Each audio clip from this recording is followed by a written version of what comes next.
Hello my dear friends, and welcome back to another Star Wars video. It is I coming at you once again, your favourite galactic hostess, Star Wars Meg. And today we have a wild but hilarious Andor situation. We have some good news for the show following season 2, some more massive wins, but we also have something pretty funny, and we're going to begin with that. So this concerns comedian and Mandalorian actor Bill Burr, an absolutely hilarious guy, always speaks his mind, always very blunt, very honest, and he's someone who I've wanted to see return to the Star Wars universe since The Mandalorian Season 2. Apparently he's not going to be in the movie, he's not going to be in The Mandalorian and Grogu, and it's a shame because I think Bill Burr once teased that he might be in Season 3, but of course he wasn't, so I guess we're going to have to wait for a Season 4, if the show ever comes back. Migs Mayfeld was very charismatic, had a great dynamic and back and forth with Din Djarin, was such a hilarious character. At the end of Season 2, he was left on Morak. I don't think he died though. He was released from New Republic custody for helping with the mission to locate Moff Gideon's ship,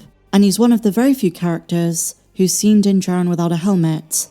Chapter 15 was such a special episode. It showed us how to properly do the story of a defected stormtrooper, the mention of Operation Cinder, the role of Valen Hess. It was fantastic, one of the best episodes of Star Wars TV to date. And I know a lot of fans agree with this, because for a long time, leading up to Andor Season 2, fans were wondering if there was a chance we were going to see Bill Burr's character when he was still part of the Empire. The backstory to Migs Mayfeld. Obviously it never happened. However, this is where today's video comes in. Bill Burr heard about this and reacted to it. Did he think it was a wasted opportunity the same way many fans did? Well, let me talk you through the sequence of events. It all started on May 31st, after fans made it trend on social media that there might be connections in Andor to some other shows. Screen Rant put out an article talking about the possibility of young Migs. The article was titled, "I wasn't a stormtrooper, wise ass. Star Wars' newest show missed the perfect opportunity for a Mandalorian cameo." And they posit that a younger Mayfeld should have been in the Gorman massacre scenes, because he was a sharpshooter, and in Andor Episode 8 we see them as part of the Gorman crisis team.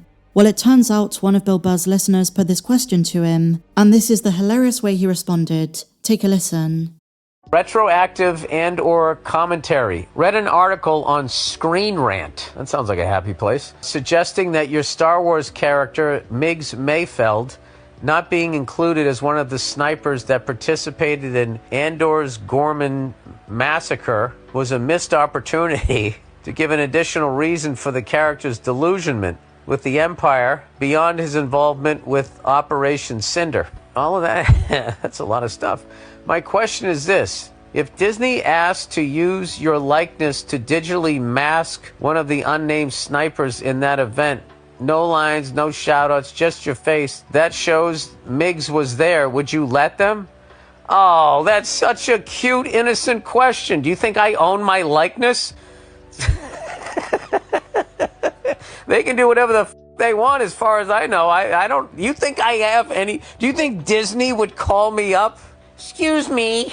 The fucking contract... I'm surprised I didn't have to give him one of my kids. Yeah, you got to go take that up with the fucking mouse. I have no fucking idea. That's a very interesting question.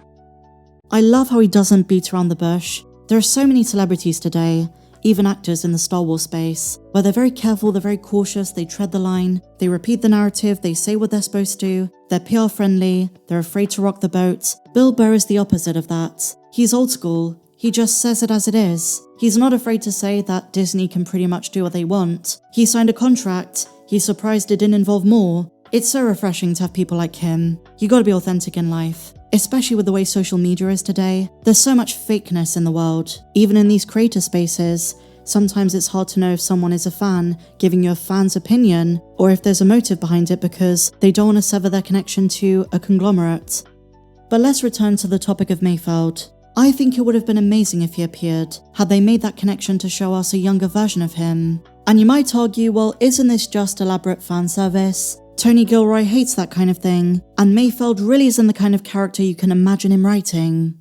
Well, I would argue it's kind of fitting, because a big part of Migs Mayfeld's character development, what we learn about him through his dialogue, is that while Operation Cinder was the final straw, he saw a number of atrocities over the years. His faith in the Empire, his faith in the cause, was shaken more than once. the reason he stayed was out of camaraderie for his own men. It was less of a fascist allegiance. It's not because he agreed with everything Palpatine was doing, all of the genocides, the countless atrocities across the galaxy. It's because he made friendships with the human beings that were also in service, like him, many of whom I'm sure also questioned the regime. And this camaraderie is exactly the reason he eventually stepped away. Because during that final mission, the final straw for him, which was Operation Cinder, he lost all his friends. In Chapter 15, we learnt he was stationed on Burnin Con. He lost all of his division, along with thousands of innocent civilians, leaving Mayfeld and his commanding officer among a small handful of survivors.